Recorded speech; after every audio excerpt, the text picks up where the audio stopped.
Get on my head. Get on my head. Get on my head. Get on my head. Get on my head. Get on my head. Get on my head.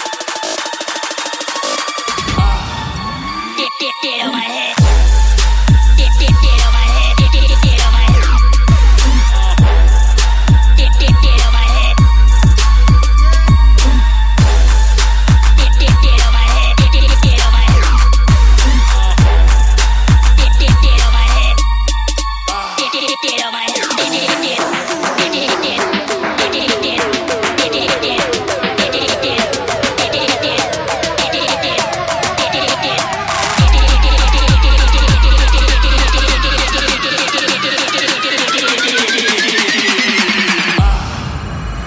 Get on my head.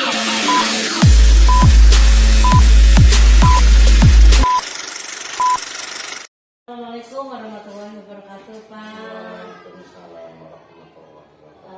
Ini Pak, dalam pembelajaran di modul 3 dan 1 itu kan guru penggerak, di situ ada materi tentang dilema etika, yaitu situasi yang terjadi ketika seseorang harus memilih antara dua pilihan, di mana kedua pilihan itu secara moral itu benar tetapi bertentangan. Nah, hari ini saya ingin mewawancarai Pak. Bersedia nih Pak? Pak Kasih, selama ini bagaimana Anda dapat mengidentifikasi kasus-kasus yang merupakan dilema etika atau juga moral? Terima kasih. Sebagai seorang pemimpin di instansi pendidikan, pasti akan beragam kasus yang akan dihadapi, baik itu harus yang keduanya benar tetapi saling bertentangan, yang dikenal sebagai dilema etika, ataupun kasus yang salah satunya benar dan yang lainnya sama. Kedua kasus tersebut harus dapat diidentifikasi yang mana dari dua kasus tersebut adalah dengan memahami masing-masing kasus. Tentu saja untuk memahami kasus-kasus tersebut saya harus berkomunikasi dengan pihak ketiga. Setelah permasalahan sudah dipahami, maka saya perlu melakukan beberapa hal untuk bisa memetakan apakah kasus tersebut merupakan kesulitan moral atau dilema etika. Untuk itu dilakukan dibuatkan daftar pertanyaan identifikasi kasus. Misal sebuah kasus merupakan dilema etika jika kedua masalah yang berbenturan tersebut tidak melanggar hukum dan norma-norma. Jika kasus yang identifikasi lolos dari syarat tersebut, maka dipastikan itu adalah kasus dilema etika. Dan sebaliknya, jika syarat di atas tidak terpenuhi, maka itu adalah kasus kesulitan moral. Iya, Pak. Terus Pak Kasih selama ini bagaimana Anda menjalankan pengambilan keputusan di sekolah Anda, terutama untuk kasus-kasus di mana ada dua kepentingan yang sama-sama benar dan sama-sama mengandung nilai kebajikan? Untuk kasus dilema etika, saya akan mempertimbangkan kedua sama-sama benar tersebut membenturkan faktor apa atau pihak mana. Apakah kepentingan perorangan atau banyak orang mengandung nilai-nilai kebenaran atau kesetiaan, rasa adil atau belas kasihan, ataukah berdampak untuk saat ini atau seterusnya. Terus Pak Kasih, langkah-langkah atau prosedur seperti apa yang biasa Bapak lakukan selama ini?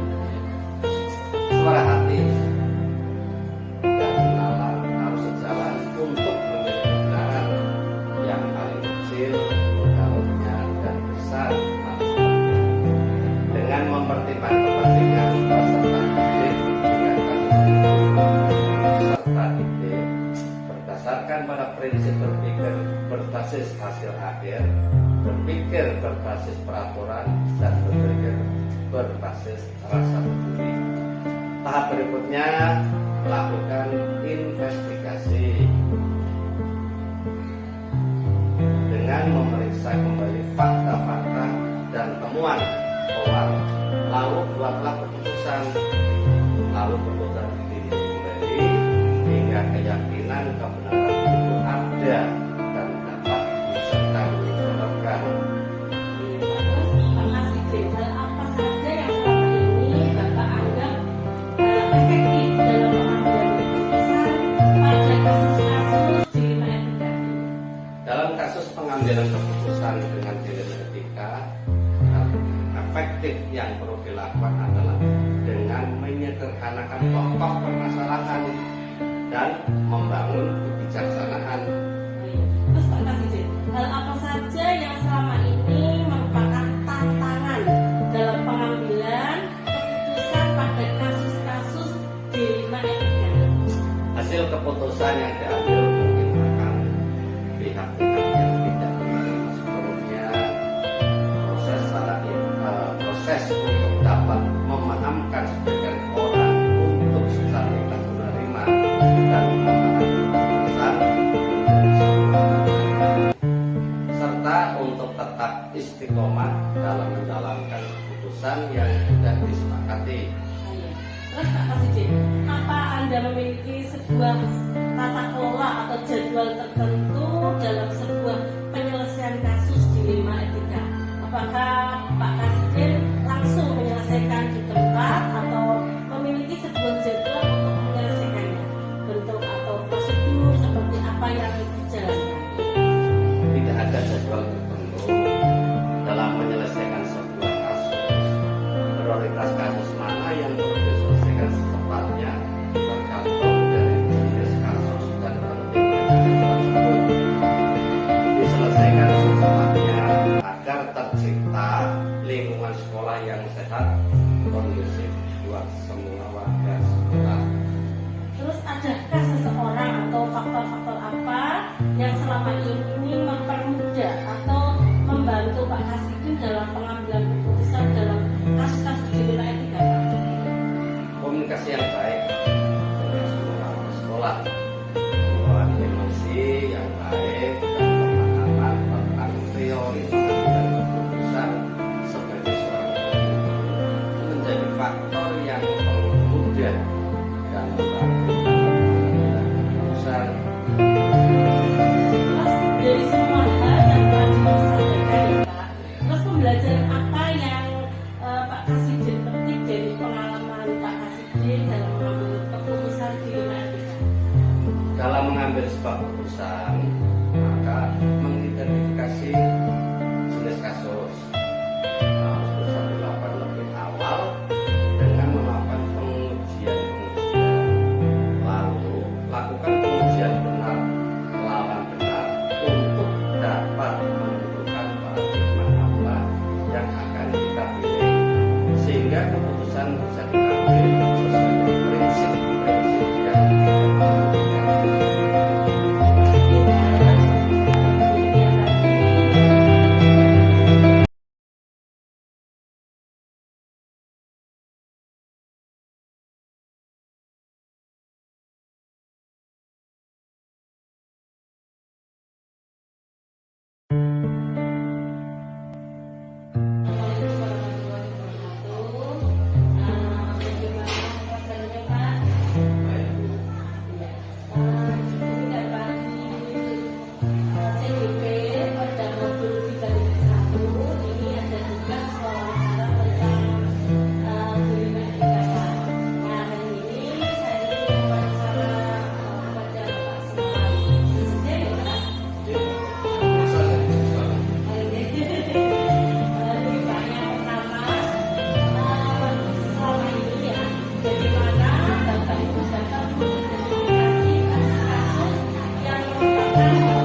koordinasi. Misal bagaimanapun saya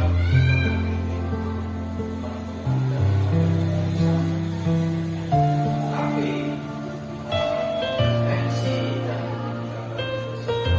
mempertimbangkan sebuah pertimbangan dalam pengambilan keputusan ada unsur dalam organisasi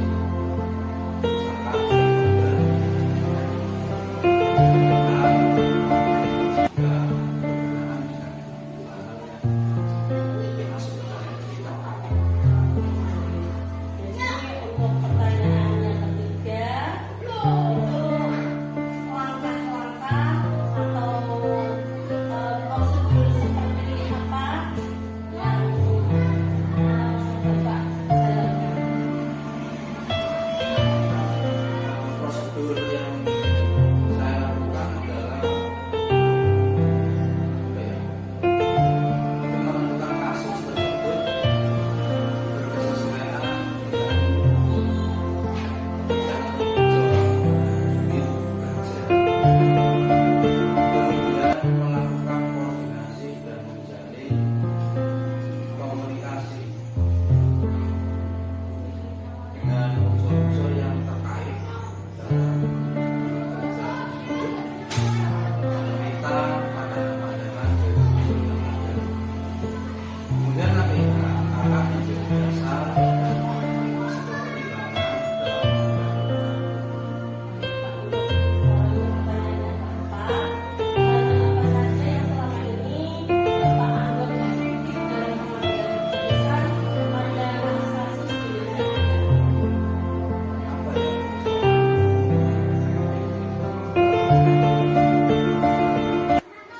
senantiasa menjalin dan menjaga keberpihakan melalui kebersamaan dan komunikasi.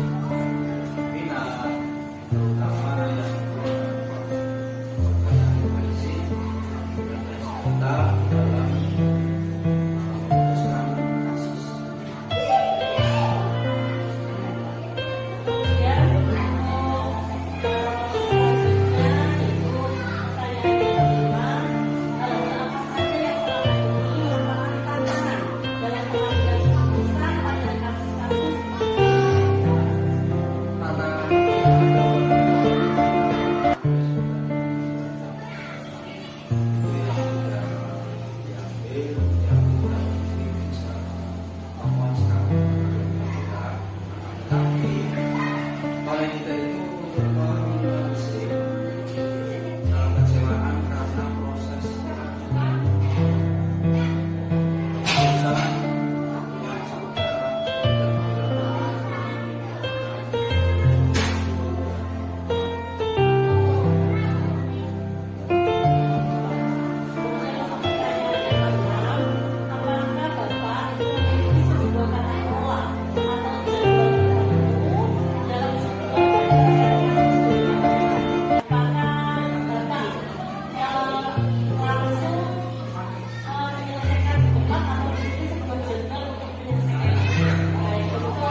Dead on my head. Dead on my head. Dead on my head. Dead on my head. Dead on my head. Dead on my head. Dead on my head. Dead on my head. Dead on my head. Dead on my head. Dead on my head.